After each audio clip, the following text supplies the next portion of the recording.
Hello friends, gravity से related जो भी क्वेश्चन और कंसेप्ट थे उसका एक वीडियो में अपलोड कर चुका हूं और जो कुछ क्वेश्चन बच गए थे अपने वो आज हम यहां पर सोल्व कर लेंगे। इसके अलावा अगर आप NPCL की तैयारी कर रहे हैं तो मेरे चैनल को सब्सक्राइब जरूर कीजिए। मैं आपको अच्छे अच्छे कंसेप्ट और क्वेश्चन प्रोवाइड कराऊँगा। NPCL ही क्या, आप किसी भी एग्ज़ाम की तैयारी कर रहे हैं तो जनरल साइंस के लिए मेरे चैनल का सब्सक्राइब कीजिए। मैं आपको जनरल साइंस इस तरह से पढ़ाऊँगा कि आप उनमें से बनने वाले क्वेश्चन को कभी नहीं भूलोगे।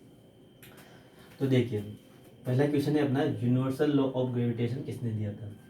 तो ये दिया था, पिछले वीडियो में हमने देखा था किसने दिया था, ये न्यूटन ने दिया था। ठीक है ना। इसके अलावा केपलर ने क्या दिया, केपलर ने ग्रहों की गति से संबंधित नियम दिया। ग्रहों की गति से संबंधित नियम किसने दिया, केपलर ने दिया। गैलीलियो ने क्या किया, गैलीलियो ने दूरबीन की खोज की। दूरबीन की खोज किसने की, गैलीलियो ने। कोपरनिकस ने सौरमंडल की खोज की। तो एक ही क्वेश्चन में अपने कितने क्वेश्चन कंप्लीट हो गए, 4 क्वेश्चन कंप्लीट हो गए। ठीक है। अगला है आप, पृथ्वी पर किसी वस्तु का वेट 600 न्यूटन है, तो चंद्रमा पर वेट क्या होगा। तो देखिए, पिछले वीडियो में मैंने अच्छे तरीके से समझाया था कि वेट किस प्रकार से चेंज होता है पृथ्वी को चंद्रमा से ले जाने पर। तो देखिए, चंद्रमा पर जो किसी वस्तु का वेट होगा ना, वो क्या होगा, पृथ्वी के वेट का 1/6 होगा।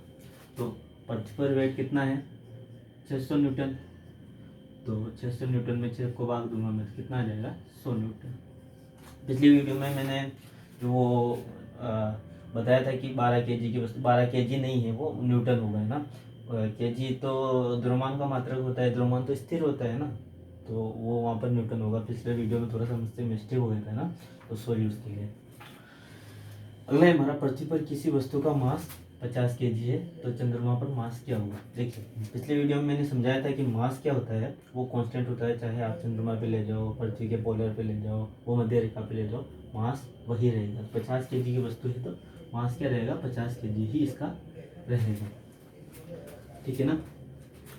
अगला है हमारा, केपलर का कौन सा रूल एंगुलर मोमेंटम कंजर्वेशन का रूल है। तो कोणीय संवेग संरक्षण का रूल कौन सा है, केपलर का। देखिए, केपलर ने क्या दिया था, ग्रहों की गति से संबंधित 3 नियम दिए थे। तो कौन कौन से दिए थे। पहला क्या दिया था कि प्रत्येक ग्रह सूर्य के चारों ओर दीर्घवृत्ताकार कक्षाओं में चक्कर लगाता है, यानी इलिप्टिकल ऑर्बिट्स में चक्कर लगाता है, और सूर्य इसके फोकस पे होता है।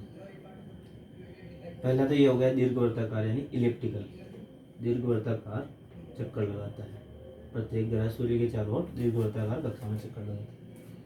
दूसरा क्या था कि ग्रह को जो सूर्य से मान लीजिए ग्रह यहाँ पर है, किसी समय यहाँ पर ग्रह को सूर्य से मिलाने वाली रेखा, ये जो रेखा है ना, और ग्रह इसके चारों ओर चक्कर लगा रहा है, तो कभी ग्रह यहाँ होगा, कभी यहाँ होगा, कभी यहाँ होगा, किसी समय यहाँ होगा, किसी समय यहाँ होगा। ये जो रेखा है ना, समान समय में समान क्षेत्रफल तय करती है। यानी कि मान लीजिए यहाँ ये सभी क्षेत्रफल बराबर है, ये वाला क्षेत्रफल और ये वाला क्षेत्रफल, ये वाला क्षेत्रफल और ये वाला क्षेत्रफल, ये सभी क्षेत्रफल बराबर हैं। तो इनमें जो समय लगेगा ना, मान लीजिए इसमें टी लगा, तो इसमें भी टी समय लगेगा, इसमें भी टी समय लगेगा, यानी कि समान समय में समान क्षेत्रफल ये जो रेखा है तय कर रही है। ठीक है। 2 रूल क्या हो गए हमारे, कंप्लीट हो गया। पहला तो दीर्घवृत्ताकार कक्षा में चक्कर लगाता है तीर। दूसरा क्या है, समान समय में समान क्षेत्रफल तय करती है, कौन, सूर्य को ग्रह से मिलाने वाली रेखा। तो ये इसका आंसर हो जाएगा। केपलर का जो रूल है एंगुलर मोमेंटम कंजर्वेशन का, वो है ऑर्बिटल रूल। ठीक है। तीसरा रूल उसने क्या दिया था, तो time period rule. Time period rule क्या होता है कि जो ये इलिप्टिकल शेप में क्या करता है, इलिप्टिकल कक्षाओं में चक्कर लगाता है ग्रह, किसके, सूर्य के। तो सूर्य इसके फोकस पे होता है। मान लीजिए सूर्य यहाँ पर है, तो इलिप्टिकल शेप में जो हम जानते हैं कि इसकी 2 टाइप एक्सेस होती है। एक तो दीर्घ अक्ष होती है, एक लघु अक्ष होती है, स्मॉल अक्ष और लार्ज अक्ष। ठीक है। सूर्य मान लीजिए यहाँ पर है, तो दीर्घ अक्ष की जो लंबाई होती है, अर्ध दीर्घ अक्ष, पूरे दीर्घ अक्ष की 2a होगी, तो अर्ध दीर्घ अक्ष की कितनी होगी, a हो जाएगी। तो ये जो दूरी है ना, ये क्या होती है, इस ग्रह का आवर्तकाल का वर्ग, इस ग्रह का आवर्तकाल का स्क्वायर, इसके समानुपाती होता है। ये जो दीर्घवृत्त है ना, इसमें ये दीर्घ अक्ष की जो दूरी है ना, इसके घन के समानुपाती होता है।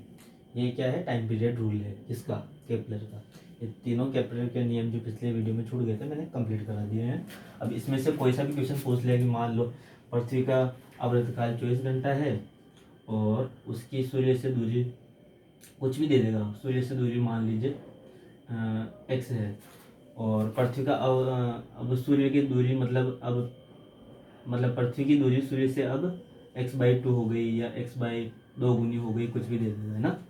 तो अपने को अब आवर्तकाल ज्ञात करना है, तो हम T1 A1 रख देंगे और T2 हमने को ज्ञात करना है, और इसने A2 क्या कर देगा, A2 मान लीजिए ये कुछ भी दे देगा। तो इस प्रकार का क्वेश्चन बनेगा तो हम सॉल्व कर लेंगे, है ना।